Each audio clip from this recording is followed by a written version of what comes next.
tak memberi kesempatan untuk bernapas. Pasukan Rusia terus menyerbu posisi nasionalis Ukraina di Kremenaya. Para pasukan Vladimir Putin mengerahkan tank dan drone yang ditempeli granat dalam menyerbu benteng musuh. Rekamannya beredar di Telegram pada Senin 10 April 2023. Dalam keterangan unggahan disebutkan tank beraksi tidak memberikan kesempatan kepada angkatan bersenjata Ukraina untuk bernapas. Mereka terus menyerbu daerah benteng nasionalis Ukraina di arah Kremenaya.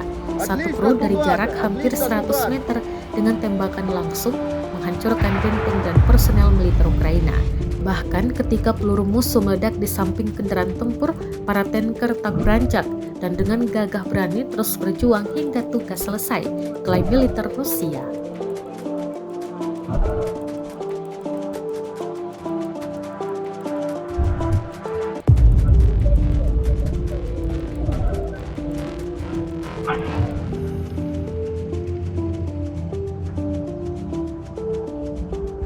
Rusia melaporkan 406 pesawat Ukraina, 228 helikopter, 3.727 kendaraan udara tak berawak, 415 sistem rudal anti pesawat dieliminir sejak awal operasi khusus.